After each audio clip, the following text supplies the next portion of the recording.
creative curriculum is a great way to involve children in learning about science and music. Today we're going to do science and music together. We're going to combine them, do a bit of cross-curricular learning. And this morning we're going to think of bones. We're going to be singing the song Dem Bones, and we're going to be thinking about the scientific name for different types of bones. I use the song Dem Bones to begin to get the children to think about the technical vocabulary for the different parts of the skeleton. We're going to start off with a little ostinato repeating pattern that goes over and over and over again, and it's got some very easy words. It goes like this. I'm going to sing it to you first. Through introducing the song Dem Bones, the children not only learn about anatomy and begin to think about the technical names of the body, but also think about singing in harmony, part singing, and also adding a rhythmic ostinato. I'm going to sing a line, and then I want you to sing it back to me. We'll do it in 2-bar phrases, okay? Bones, bones, dry bones. Bones, bones, dry bones. Bones, bones, dry bones. Bones, bones. This lesson is right at the beginning of a block of learning about bones, and I wanted to use the creative curriculum approach to hook the children in, to get them really interested about discovering new things. The words of the verses are on my whiteboard, and they tell a bit of a story. What exactly do they tell us about? It's the bones, how they fit together. Let's try singing it. We're going to start off with the verse. Here we go, everybody. Now the foot bone's connected to the ankle bone, and the ankle bone's connected to the shin bone. The children are very keen and very able to lead the singing within the classroom if you're not so keen on singing by yourself. Bones, dem, bones, dem, dry bones, dem, bones, dem, bones, dem, dry bones. This activity can be made more complex for older children by adding another harmony part, or alternatively, if you're working with younger children, you can sing it in unison. Shoulder bone, and the shoulder bone's connected to the neck bone, and the neck bone's connected to the head bone. Now hear the word of the Lord. Amazing singing. But, you know, I'm noticing here the head bone. We're not really scientists if we call it a head bone. What's the head bone's proper name? Yes, Sam? Skull. Skull. So we are going to be investigating some of the proper names, because in this song, we don't use all the proper names of the bones. Does anybody notice how these scientific words are connected to our song? Thank you. It's a challenge. Think about the song. Go on, Joe. Well, patella is your thigh. No, it's your knee bone. Oh, your knee bone. Then what will femur The be? femur Is your thigh. yeah, go on. Think about the song. The pelvis. Is your pelvis. Good. No, the pelvis is your hip. You're right. And the vertebrae is going to be your... Your back. Fantastic. Does anybody know what language these words are in? Shay. Latin. They are indeed in Latin. Well done. And this is my challenge to you for the rest of the morning. I'm going to give you a selection of 200 bones. You need to match the Latin scientific names and the more common names from our song and put them next to the bit in the skeleton model. Go and sit down. As soon as I've given you your pack, you may open your sheet out.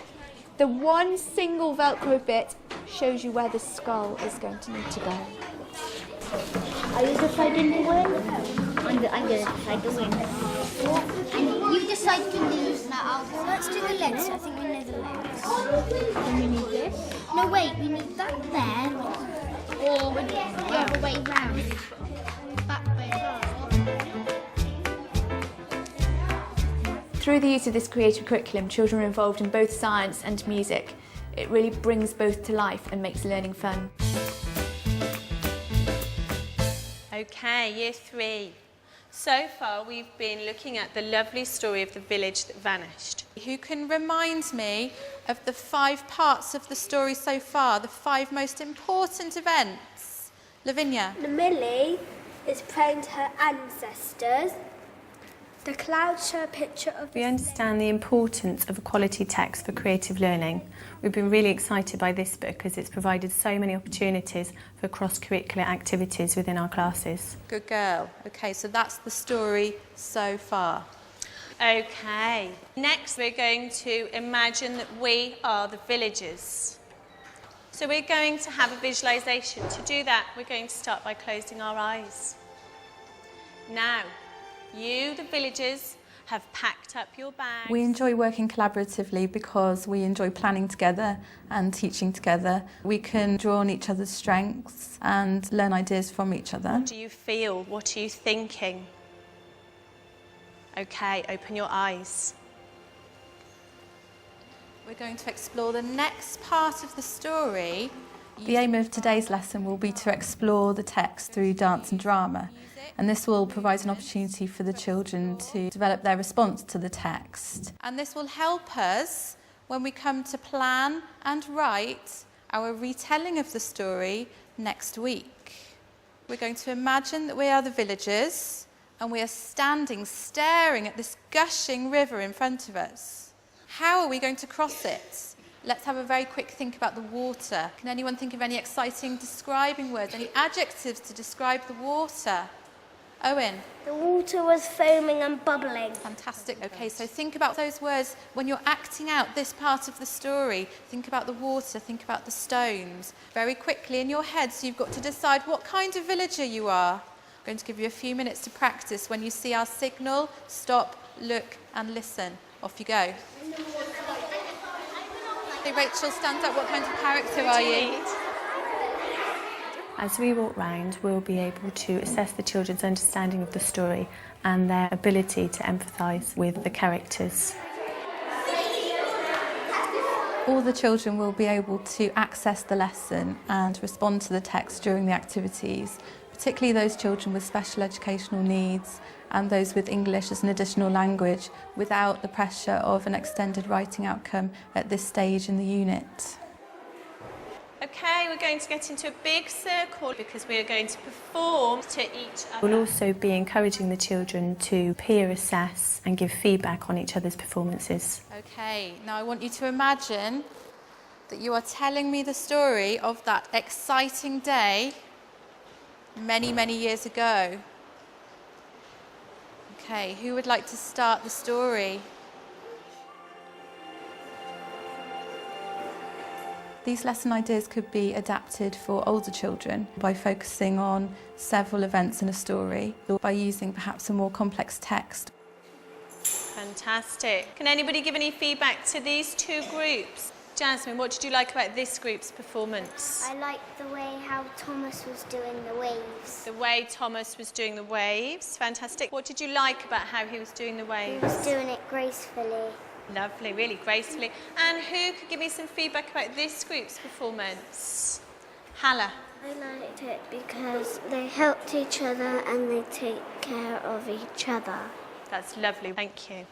Okay, just before we finish off, who can tell me what learning powers have we really used today? Stan, what learning powers have we been using? Sometimes drama can help you learn about things about a story that you might not have understood. Fantastic. I think you're all going to be able to retell the story when we come to write it in a really fantastic, exciting, detailed way because you were actually there. You know how it feels to cross the river and be a safe villager. Fantastic. I think everybody needs to give themselves a really big clap for all their hard work. We've really enjoyed seeing all of the children engaged in the dance and drama activities. All the children were able to access the activities and they were all motivated to learn.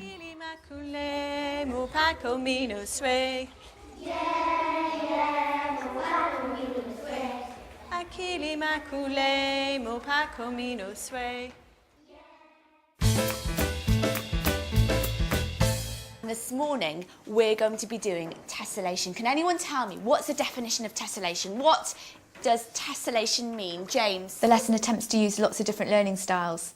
I involve music within the lesson to make the children really think of maths as a creative topic. Two shapes together and they fit so snugly together there are no gaps in between. Yesterday I wandered around the school and I took my camera with me and I tried to take some pictures of things that might tessellate. Can anyone think of anything I might have spotted on my journeys around the school? Lizzie? The plaques under the office. Absolutely, there we go. The plaques under the office. Your challenge today is to create a tessellation and here's how we're going to do it. First of all, I'm going to give you a piece of card. The piece of card is 10 square and what I want you to do is to mark the middle point. I give each of the children a piece of card and describe how to divide it into 4 and draw a line to make a cross in the middle. Why might that be useful, Joseph? Because then you can match like pieces that you've cut out on the other side. Fantastic answer. It's the matching, isn't it? Because when I cut out of one side, I want to match it to the other side to make sure. And explain how if they draw onto one side, they can cut it out and stick it on the other side with sellotape to make an irregular polygon. It's really, really important that your cutting is absolutely spot on your lines, because if you don't cut accurately, you'll have a gap in your design. So what won't it do? What's the mathematical word we're thinking about today, James? It will not tessellate. The lesson's easily adapted to suit either older or younger learners. For example, younger children can make a very simple rocket-style tessellation, whereas older children can really be challenged to try and rotate their tessellation and make something far more complex. Jack, was that yours? Can you tell me, this is your finished tessellation, can you tell me, did you have any ideas of what you imagined it might be? A knight's castle. A knight's castle, fantastic. Lizzie, what did you imagine yours might be? Well, it's like a tower with legs. Tower with legs, fantastic. Can you put your hand up if this was yours? Whose was that one?